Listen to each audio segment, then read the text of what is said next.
علم یافتہ لوگ پیدا نہیں کر رہے ہیں، ہم ڈگری یافتہ لوگوں کو پیدا کر رہے ہیں۔ تو ایسے سماج میں، ایسے معاشرے میں ہمیں آپ لوگوں کی جو ہے توجہ مبذول کرانی ہے، اور ہم یہ چاہتے ہیں کہ آپ سب مل کے ان باتوں پر مکالمہ تو کریں، ان باتوں پر ڈائلاگ تو کریں، اور اگر میں کوئی بات ایسی کر رہا ہوں، کسی کی بے ادبی کر رہا ہوں، کسی کی بے عزتی کر رہا ہوں، تو میرا ناک کا بند کر دیں، مجھے اتنا سچ کر دیں کہ میں یہ بکواسی نہ کروں۔ ہاں سچ ہے نا یہ کہ بات یہ نہیں ہے، بات یہ کہ جب تک ہم انوالو نہیں ہوں گے چیزوں میں، ہم نے تو انوالو ہونا بھی چھوڑ دیا نا، ہم تو باہر سے چیزیں کر رہے ہیں۔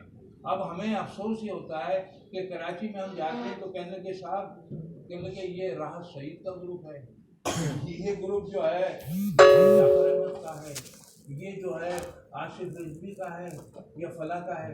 تو اب یہ اچھا ویسے ہی اب ہمارے ہاں مجموعی بڑا پیدا نہیں ہوتا، اب گروہ کو بڑے پیدا ہوتے ہیں۔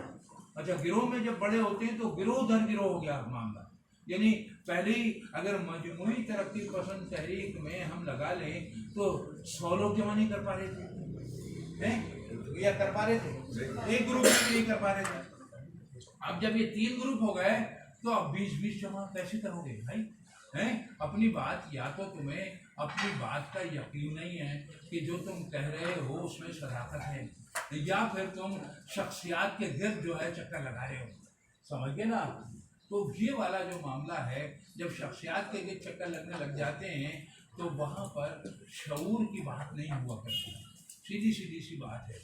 وہاں پر پھر جو ہے بات ہوتی ہے مفادات کی، ارے یار میں ان کے ساتھ جڑوں گا تو کیا فائدہ ہوگا۔ تو یہ والے مسائل جو ہیں وہ زیادہ ہیں۔ تو اب اس حوالے سے میرے خیال میں خاصا میں بول بھی لیا ہوں۔